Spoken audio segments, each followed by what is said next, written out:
ఒక పక్క పండించిన పంట అమ్ముకోలేక తెలంగాణలో రైతులు ఆగమైతుంటే ముఖ్యమంత్రి రేవంత్ రెడ్డికి పరాచికాలైనాయి. ముఖ్యమంత్రి రేవంత్ రెడ్డి మాటలు కోటలు దాటుతున్నాయి.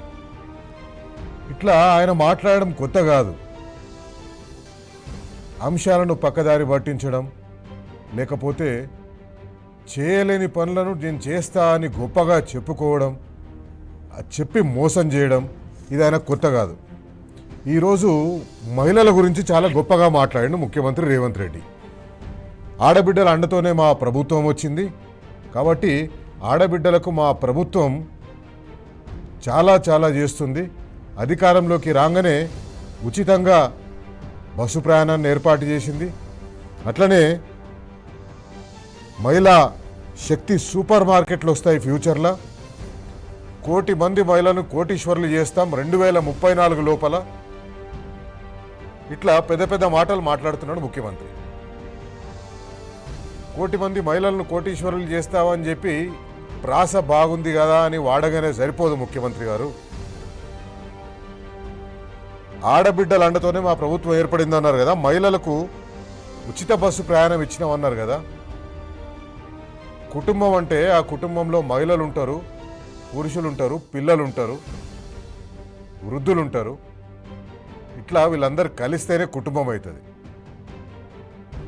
మహిళలకు ఉచిత బస్సు పెట్టి ఆ ఇంట్లో ఉండే మగవాళ్లకు డబుల్ రేట్ చేసిండ్రు కదా, మరి మహిళలు కోటీశ్వరులు ఎట్లయితారు? ఈ జేబులో నుంచి ఇచ్చి ఆ జేబులో నుంచి తీసుకుంటున్నారు. ఇది మీరు చేస్తున్నది.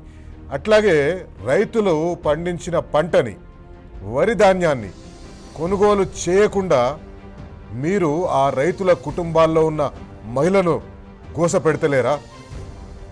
రైతులంటే కేవలం మగవాళ్ళే ఉంటారా? వాళ్ళ కుటుంబంలో ఆడవాళ్ళు ఉంటారు కదా, ఆ ఆడవాళ్ళని గోస ఎందుకు పెడుతున్నారు? వరి కుప్పల మీద ప్రాణాలు వదులుతుంటే ఆ ప్రాణాలు వదిలిన రైతుల కుటుంబాల్లో ఉన్న మహిళల్ని మీరు అడగండి. ఆ మహిళలకు మీరు చెప్పండి, మిమ్మల్ని కోటీశ్వరం చేస్తున్నాం, ఈ వరిధాన్యం కొంటే ఎంత, కొనకపోతే ఎంత, 2034లో రాబోయే రోజుల్లో నేనే కింగ్ అన్నట్టు ఒక తెలుగు సినిమాలో ఉంటుంది. అట్లా ఇప్పుడు వాళ్ళని అరిగోస పెట్టి, వాళ్ళను బాధలు పెట్టి, వాళ్ళని కష్టాలు పెట్టి మీరు ఎప్పుడో 10 ఏళ్లకు కోటీశ్వరులు చేస్తామని మాట్లాడుతున్నారు. అందుకే తెలంగాణ ప్రజల పక్షాన మనం బరాబర్ అడుగుదాం. ముఖ్యమంత్రి గారు మాటలు కోటలు దాటుతున్నాయి, కానీ చేతలు గడప దాటుతలేవు.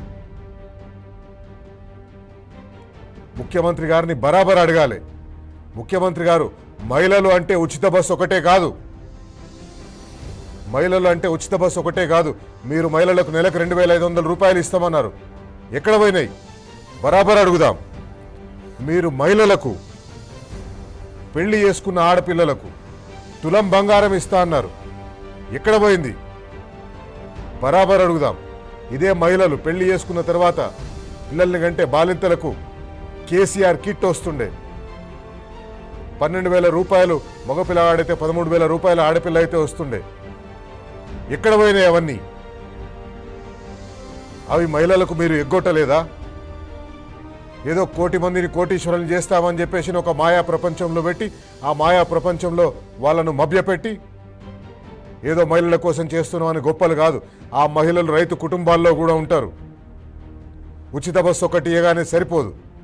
ఆ రైతు కుటుంబాల్లో ఉన్న మహిళల కష్టాలని మీకు కనిపిస్తలేవా? కష్టాలు రోడ్ల మీద వరి రాసులుగా పోసి ఎప్పుడు మీరు వచ్చి కొంటారో అని చెప్పి ఎదురు చూస్తున్న దాంట్లో మహిళలు కూడా ఉన్నారు. ముఖ్యమంత్రి రేవంత్ రెడ్డి గారు గుర్తుపెట్టుకోండి, మహిళలు కూడా ఉన్నారు. ఆటో డ్రైవర్లు, మీరైతే ఉచిత బస్సు ఇచ్చిన తర్వాత ఆటో డ్రైవర్లకు కంపెన్సేషన్గా ఆటో డ్రైవర్లకు కూడా ప్రతి ఆటో డ్రైవర్ కుటుంబానికి సంవత్సరానికి 12,000 రూపాయలు ఇస్తామన్నారు. ఆ ఆటో డ్రైవర్ల కుటుంబాల్లో మహిళలు లేరా? ఆటో డ్రైవర్ల కుటుంబాలు మహిళలు లేకుండానే ఆ కుటుంబాలు అయిపోయినాయి. అవి బరాబర్ అడుగుదాం. ముఖ్యమంత్రి రేవంత్ రెడ్డి గారిని మహిళల్ని అడ్డు పెట్టుకొని రాజకీయాలు చేయాలని చూస్తున్నారు. మహిళలకు మేమేదో చేస్తామని చూస్తున్నారు. మహిళా శక్తి సూపర్ మార్కెట్లు అని చెప్పి మాట్లాడుతున్నారు. మహిళల కోసం సూపర్ మార్కెట్లు పెట్టిస్తామంటున్నారు.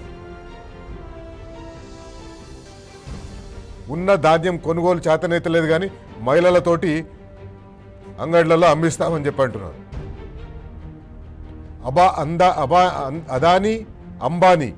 అదానీ అంబానీ లాగా మా వాళ్ళు కూడా అమ్ముతారని చెప్పేసి అంటున్నారు. అదానీ అంబానీలాగా మన తెలంగాణ మహిళలు వాళ్ళు ఎదగాలంటే వాళ్ళ కుటుంబం బలంగా ఉండాలి. ముఖ్యమంత్రి గారు వాళ్ళ కుటుంబం బలంగా ఉండాలంటే వాళ్ళ జీవనాధారమైన మొదటి ప్రైమరీ జీవనాధారం ఏదైతే కోర్ జీవనాధారం ఉంటుందో ఆ కోర్ జీవనాధారాన్ని కాపాడినప్పుడే మిగతా వాళ్ళు ఎదగడానికి రెడీగా ఉంటారు. ఒక కుటుంబంలో ఒక రైతు కుటుంబంలో ఉండే మహిళ మీరు అన్నట్టు కోటీశ్వరాలు కావాలంటే ఆ కుటుంబం బలంగా ఉండాలి. ఇప్పుడు ఆ కుటుంబం వ్యవసాయ కుటుంబం అయితే ఆ కుటుంబానికి మీరు వరి ధాన్యం కొనుగోలు చేసి రైతు యూరియా టైంకి ఇచ్చి కరెంటు టైంకి ఇచ్చి నీళ్లు టైంకి ఇచ్చి మీరు చేస్తే ఆ కుటుంబంలో ఉన్న మహిళ మీరన్నట్టు అదానీ అంబానీలతో పోటీ కడుతుంది. కానీ ఆ కుటుంబంలో ఆ రైతు కుటుంబాన్ని మీరు గోసకు గురి చేసి మేము కోటీశ్వరం చేస్తామంటే నమ్మడానికి ఇక్కడెవరు సిద్ధంగా లేరు. అట్లాగే ఆటో డ్రైవర్ల కుటుంబాల్లో మహిళలు ఉంటారు. ఆ మహిళ మీరు అన్నట్టు కోటీశ్వరాలు కావాలంటే ఆ ఇల్లు గడవాలి. ఇప్పుడు మీరు కోటీశ్వరాలు అయ్యేంత వరకు మీరు కోటీశ్వరాలను చేసేంత వరకు ఇల్లు గడవకుండా ఉండదు. ఆటో డ్రైవర్కు ఆసరా కావాలి. ఎక్కడ పోయింది మీరు ఇస్తామన్న 12,000 రూపాయల ఆసరా? రైతు కూలీలకు మీరు 12,000 రూపాయలు ఇస్తామన్నారు. ఎక్కడ పోయినాయి ఆ 12,000 రూపాయలు? ఎందుకు మీరు ఆ రైతు కూలీలను ఆదుకుంటలేరు? ఎందుకు ఆ రైతు కూలీలకు మీరు ఇస్తామన్న 12,000 రూపాయలు ఇస్తలేరు? ప్రతిదానికి ఒకటే మందు, ఆవు కథలాగా మహిళలకు ఉచిత బస్సు ఇస్తున్నాం కాబట్టి ఈ సర్వరోగ నివారణి అంతా అయిపోయింది, ఇంకా మహిళలు కోటీశ్వరులు అయిపోతున్నారని చెప్పేసి అన్నారు. ముఖ్యమంత్రి రేవంత్ రెడ్డి గారు గుర్తుపెట్టుకోండి, మీరు చూడండి ఒకసారి, మీరు కానీ మీ మంత్రులు కానీ మీ ఎమ్మెల్యేలు కానీ మీ గ్రామాలకు పోండి, మీ నియోజకవర్గాలకు పోయి చూడండి. ముఖ్యమంత్రి గారు మీ కాన్స్టిట్యున్సీ కొడంగల్కు పోండి. మీరు కొడంగల్లో రైతుల గోసేందో చూడండి. 2 నెలలు అవుతుంది వరి కోసి, దాన్ని అమ్ముకోలేని పరిస్థితి. మాటలు మాత్రం కోటలు దాటుతున్నాయి. 80% ప్రొక్యూర్మెంట్ చేసినామంటారు. రాష్ట్రంలో గత సీజన్లో 141,000 మెట్రిక్ టన్నుల 141 లక్షల మెట్రిక్ టన్నుల వరి ధాన్యం పండితే మీరు ముందు దాన్ని 90 లక్షల మెట్రిక్ టన్నులు కొనాలని ఒక లక్ష్యం పెట్టుకున్నారు. మీతో చేతనైత లేదు, కొనలేకపోతున్నారు. మీరు లక్ష్యాన్ని తగ్గించిండ్రు. 90 లక్షల మెట్రిక్ టన్నులకు వెళ్ళి మీరు 70 లక్షల మెట్రిక్ టన్నులకు వచ్చిండ్రు. 70 లక్షల మెట్రిక్ టన్నుల్లో మీరు ఇప్పటివరకు కొనుగోలు చేసింది ఎంత అంటే 30 నుంచి 35 లక్షల మెట్రిక్ టన్నులు మాత్రమే కొనుగోలు చేసిండ్రు. కానీ 80% కొనుగోలు చేసినామని చెప్తున్నారు. మీరు కొనుగోలు చేయాలని టార్గెట్ పెట్టుకున్నది 90 లక్షల మెట్రిక్ టన్నులు, టార్గెట్ని తగ్గించిన 70 లక్షల మెట్రిక్ టన్నులకు. ఇప్పుడు కొంటున్నది 36 లక్షల మెట్రిక్ టన్నులు ఇప్పటివరకు కొన్నామంటారు. మళ్ళా ఏమన్నా అంటే కేంద్ర ప్రభుత్వం మీద పడతారు. కేంద్ర ప్రభుత్వం కొంటామన్నది కొనలేదని, కేంద్ర ప్రభుత్వం 52 లక్షల మెట్రిక్ టన్నులు కొంటామన్నది. వాళ్ళు కొంటామన్నది కూడా మీకు కొననికి చేతనైతే లేదు. మీరు ఇప్పటివరకు మీ లెక్కల ప్రకారమే 40 లక్షల మెట్రిక్ టన్నులు కొన్నామంటున్నారు. అంటే కేంద్రం కొంటామన్న దాంట్లో ఇంకొక 12 లక్షల మెట్రిక్ టన్నులు ఇంకా కొననే లేదు. మీరు కేంద్రం ఎంత కొంటుందో అంతకంటే ఎక్కువ మీరేం కొంటలేరు. రాష్ట్ర ప్రభుత్వం మీద ఏం చేస్తలేరు, కానీ కేంద్ర ప్రభుత్వం మీద వేస్తున్నారు. కేంద్ర ప్రభుత్వం మీద ఒత్తిడి పెంచవలసింది పోయి మైకుల ముందు మాత్రం కేంద్ర ప్రభుత్వాన్ని దుమ్మెత్తి పోస్తున్నారు. కేంద్ర ప్రభుత్వం కొంటలేదని చెప్పేసి అంటున్నారు. ఏం చేస్తున్నారు మీ ఎమ్మెల్యేలు? మీ 65 మంది ఎమ్మెల్యేలు ఏం చేస్తున్నారు? మీ 8 మంది లోక్సభ ఎంపీలు ఏం చేస్తున్నారు? 4-5 రాజ్యసభ ఎంపీలు ఉన్నారు, వాళ్ళు ఏం చేస్తున్నారు? ఎందుకు ఢిల్లీ పోయి నరేంద్ర మోదీని అడుగుతలేరు? ఎందుకు ఢిల్లీ పోయి ఎన్డీఏ ప్రభుత్వాన్ని మీరు నిలదీస్తలేరు? ఎందుకు మీరు జంతర్ మంతర్ దగ్గర ఎమ్మెల్యేలతోటి, ఎమ్మెల్సీలతోటి, ఎంపీలతోటి, రాజ్యసభ ఎంపీలతోటి జంతర్ మంతర్ దగ్గర కూర్చొని ఎందుకు ధర్నా చేస్తలేరు? ఎందుకు వాళ్ళ మీద ఒత్తిడి తెస్తలేరు? ఇంకొక దురదృష్టకరమైన ఏంటంటే హరీష్ రావు గారు, కేటీఆర్ గారు పోయి బీజేపీ ప్రభుత్వం మీద ఒత్తిడి తేవాలంటే మీరెవరు పండ్లు తోముకుంటూ కూర్చుంటారు? మీరు కదా అధికారంలో ఉన్నది, మీరు కదా పోయి కేంద్ర ప్రభుత్వం మీద ఒత్తిడి తీసుకురావాల్సింది, కేంద్ర ప్రభుత్వం కొనేటట్టు చేయవలసింది మీరు కదా. ఇక్కడ కూడా మళ్ళీ కేసీఆరే రావాలి, మళ్ళీ కేటీఆరే రావాలి, మళ్ళీ హరీష్ రావే రావాలి. వీళ్ళే పోయి కేంద్ర ప్రభుత్వం మీద ఒత్తిడి తేవాలి. పక్కనే బీజేపీ వాళ్ళు ఉంటారు. మీకు బీజేపీ వాళ్ళని అడుగుతందుకు మీకు ధైర్యం లేదు. బీజేపీ నాయకులను నిలదీస్తేందుకు ధైర్యం లేదు. ఒక్క బీజేపీ ఎంపీని కూడా మీరు నిలదీస్తలేరు, మీరు అడుగుతలేరు. బీజేపీ ఎంపీలు 8 మంది ఉన్నారు, ఏం చేస్తున్నారు మీరు? ఎందుకు మా పంటను కొంటలేరు? ఎందుకు మా రైతులు పండించిన పంటను కొంటలేరు? ఎందుకు మా రైతులను కష్టపెడుతున్నారని చెప్పేసి ఎందుకు అడుగుతలేరు మీరు? ఎందుకంటే బడే బాయ్కి కోపం వస్తుంది మీరు అట్లా అడిగితే. అందుకే బడే బాయ్కి కోపం రావద్దని మీరు ఏం అడుగుతలేరు. బీఆర్ఎస్ పార్టీ వర్కింగ్ ప్రెసిడెంట్ ఈ కొనుగోళ్ల మీద మాట్లాడిన ఏం మాట్లాడినారో ఒకసారి చూద్దాం.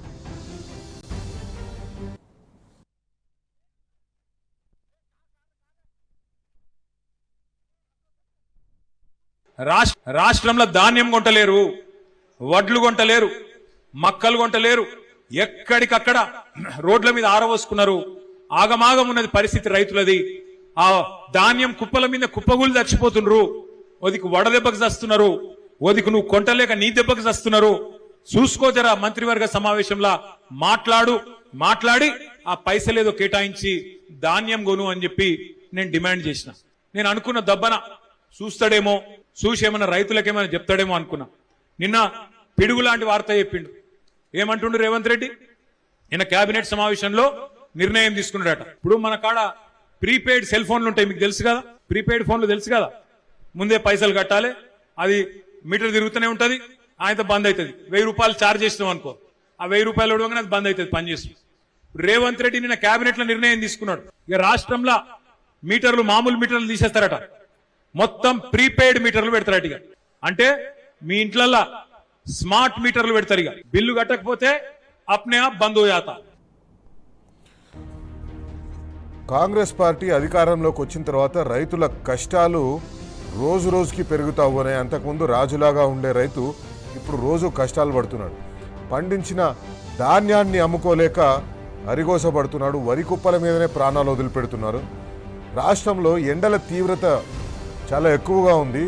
వడదెబ్బ తగులుతుంది. వడదెబ్బకు రాష్ట్రంలో ఇప్పటికీ 100 మందికి పైగా చనిపోయినరు. రైతులు ఇంకా వరి కుప్ప దగ్గర కాపలా వండుకుంటా ఆ ఎండకు వడదెబ్బ తగిలి పడిపోతున్నారు. ఈరోజు నిర్మల్ దగ్గర ఒక రైతు అట్లనే వరి కుప్ప దగ్గర పడిపోయిండు, వడదెబ్బ తగిలి పడిపోయిండు. ఆ రైతుని హాస్పిటల్కి తరలించింది. ఇట్లా ఉంది రైతుల పరిస్థితి తెలంగాణలో. వరి ధాన్యాన్ని కొనుగోలు చేయకపోతే ప్రతి ఒక్క గింజను కొనేంత వరకు మిమ్మల్ని విడిచిపెట్టేది లేదని BRS party deputy floor leader Harish Rao garu హెచ్చరించారు. ఒకసారి ఆయన ఏమన్నారు చూద్దాం.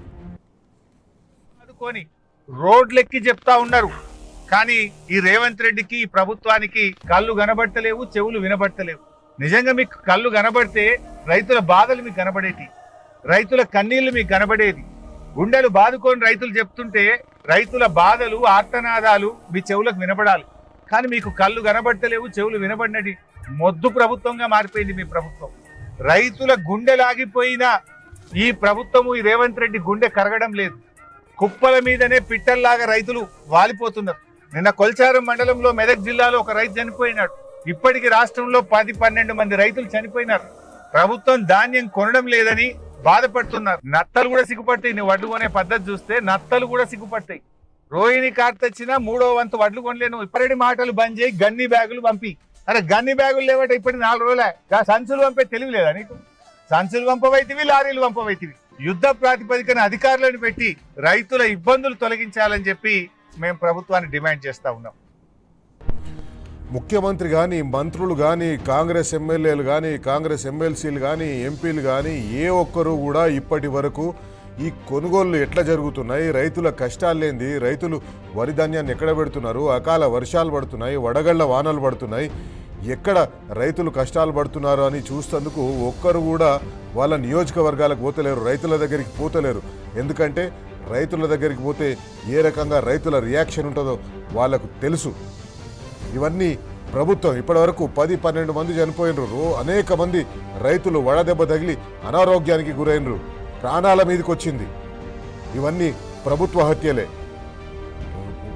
వరి ధాన్యాన్ని కొనలేకపోవడం ఇది ప్రభుత్వ వైఫల్యమే. బీఆర్ఎస్ పార్టీ సీనియర్ నాయకులు జనరల్ సెక్రటరీ జీవన్ రెడ్డి గారు మాట్లాడిన ఒకసారి చూద్దాం. జిల్లాలకు ఇన్ఛార్జ్ మంత్రులు ఉంటారా? ప్రతి జిల్లాలకు ఇన్ఛార్జ్ మంత్రులు ఉంటారు. ఇంతవరకు ఏ జిల్లాలో కూడా ఏ ఇన్ఛార్జ్ మంత్రి తిరిగినటువంటి దాఖలాలు లేవు. సివిల్ సప్లైస్ మినిస్టర్ పౌర సరఫరా శాఖ మంత్రులు ఉత్తమ్ రెడ్డి గారు ఎక్కడుండో ఏంటో ఆయనకే తెలియదు. వ్యవసాయ మంత్రి తుమ్మల నాగేశ్వరరావు గారు వీళ్ళు మా కరీంనగర్ జిల్లా ఇన్ఛార్జ్ ఆయన. ఇంతవరకు ఏదైతే కరీంనగర్ జిల్లాలో అడుగుపెట్టింది లేదు. ఏ జిల్లా ఇన్ఛార్జ్ మంత్రి కూడా ఎక్కడ పర్యటన లేదు. వీళ్ళు ముఖ్యమంత్రి గారు ఏదైతుందో వీళ్ళ అందాల పోటీల నిర్వహణ ఫుట్బాల్ మ్యాచ్ నిర్వహణ, ఆయన ఏదైతే అందాల పోటీల నిర్వహణకు రాష్ట్ర ప్రభుత్వాన్ని ఏ విధంగా సమాయుక్తం చేసిండో, ఫుట్బాల్ మ్యాచ్ నిర్వహణకు ఏ విధంగా రాష్ట్ర ప్రభుత్వం సమాయుక్తం చేసిండో, వీళ్ళు వరి ధాన్యం కొనుగోలు సేకరణ పట్ల ఏదైతుందో మరి ఆ ఆలోచన లేకపోవడు అసలు ప్రభుత్వం దృష్టి లోపల రైతాంగం అనే వారు ఉన్నారా అని చెప్పని అనుమానం కలుగుతుందని చెప్పంటున్నా.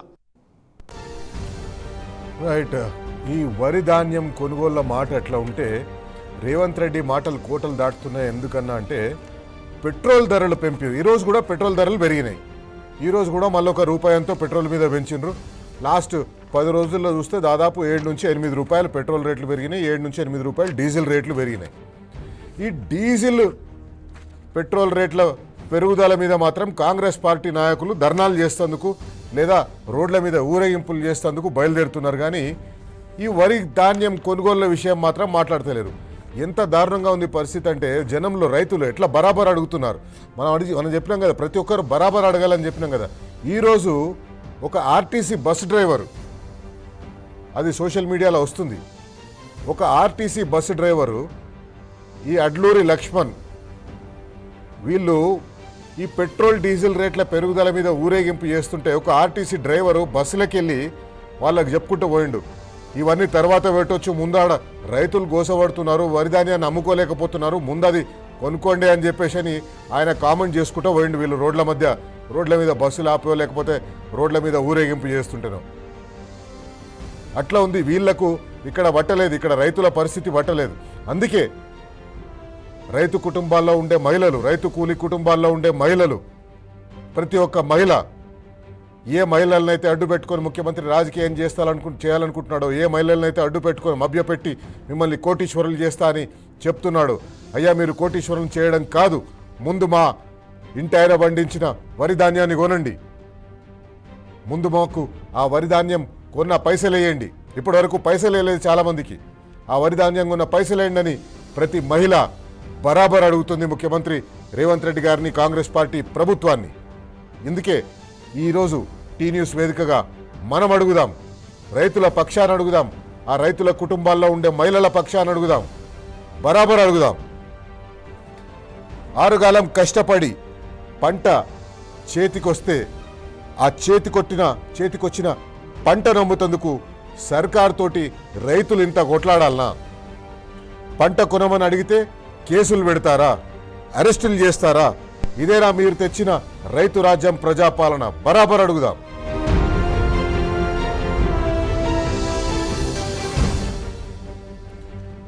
ధాన్యం కుప్పలపైనే రైతులు గుండెలాగి చేస్తుంటే తప్పుడు లెక్కలతో తప్పించుకుంటారా? ఇప్పటి వరకు సగం ధాన్యాన్ని, మీరు నిర్దేశించుకున్న లక్ష్యంలో సగం ధాన్యాన్ని కూడా కొనలేదు, అయినా 80% కొన్నామని తప్పుడు మాటలు మాట్లాడతారా? బరాబర్ అడుగుదాం.